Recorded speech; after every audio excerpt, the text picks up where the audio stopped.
इस रेल की शुरुआत तब की गई थी प्रोजेक्ट की जब मैं स्कूल में था, शायद 7वीं या 8वीं जमात में।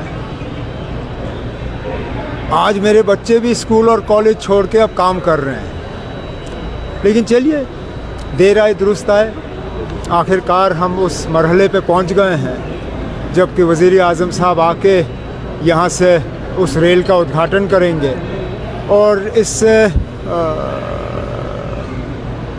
हम सबको फ़ायदा होगा।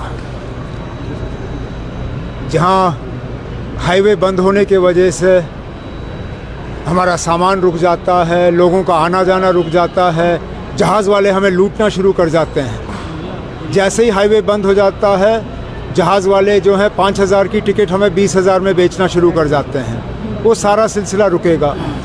हमारा जो हॉर्टिकल्चर प्रोड्यूस है, सेब हैं, चेरी हैं, बाकी जो हमारा मेवा है, उसको भी हम सही तरीके से बाज़ार तक पहुंचा पाएंगे। सबसे पहले तो मुझे ये लगता है कि इसके पीछे भी एक बड़ा लंबा इतिहास है। जम्मू कश्मीर में रेल पटरी बने और कश्मीर घाटी को देश और दुनिया के साथ जोड़ा जाए, इसका तसव्वुर, इसकी कल्पना आज से लगभग 150 साल पहले हुई, महाराजा प्रताप सिंह के ज़माने में।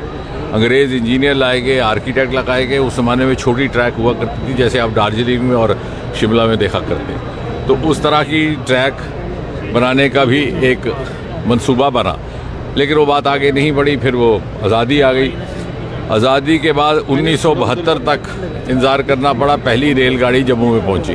क्योंकि पहले सियालकोट में हमारा एक रेलवे स्टेशन हुआ करता था, पाकिस्तान बनने के बाद वो जाता रहा। और 72 से लेकर के अब तक 50 साल के बाद यहाँ, और ये भी सोचने वाली बात है कि सन 2014 में जब मोदी जी प्रधानमंत्री बने हैं तो इसका काम लगभग थम गया था। ये दुनिया का सबसे ऊंचा पुल जो आप देख रहे हैं, जिसका कल लोकार्पण होने वाला है, इसको लेकर के ही विवाद था। यहाँ पटरी बनाना संभव होगा कि नहीं होगा, सुरक्षित होगा कि नहीं होगा। बार बार रेल के मंत्री यहाँ लाए गए, नए सिरे से अलाइनमेंट बनाई गई, और फिर जब नक्शा बना तो एहसास हुआ कि साहब ये तो बहुत ऊंचा है। तो हमने कहा कितना ऊंचा है, क्योंकि मैं वहाँ का मेंबर पार्लियामेंट भी था। उन्होंने कहा साहब ये तो एफिल टावर से भी ऊंचा। तो हमने उसी वक्त निकाला और वाकई 35 मीटर उससे ऊंचा। और इतिहास, इस तरह से एक इतिहास रचने का क्रम वहाँ से शुरू हुआ। अब यहाँ से जब ये ईज़ ऑफ ट्रैवल भी रहेगा, ईज़ ऑफ बिजनेस भी रहेगा, ईज़ ऑफ कॉमर्स भी रहेगा। यहाँ से मात्र 3 घंटे में आप श्रीनगर पहुँच सकते हैं। मैं तो ये कह सकता हूँ कि आने वाले समय में अगर हमारे यहाँ के सरकार और पॉलिसी मेकर्स थोड़ा सा इमेजिनेटिव ढंग से देखें तो बहुत बढ़िया टूरिस्ट सर्किट भी बनता है।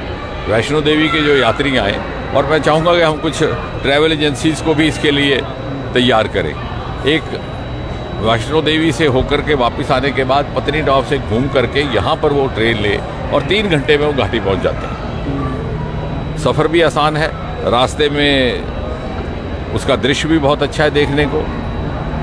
और बच्चे और नौजवान और कपल्स फ़ोटो शूट्स भी कर सकते हैं। और साथ ही साथ एक ऑल्टरनेट रूट भी बनेगा, आपके हाईवे के ऊपर रश कम हो जाएगा।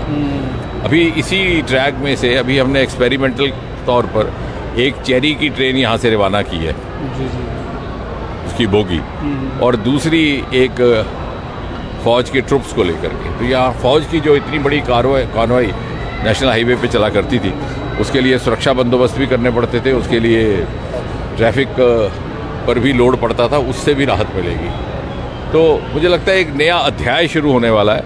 और साथ ही साथ जम्मू कश्मीर को भारत की ग्रोथ स्टोरी में जोड़ने का काम कटरा स्टेशन से तो हुआ ही था, लेकिन आने वाले वक्त में पूरी तरह से ये विकसित भारत का एक, उसके निर्माण का एक अंग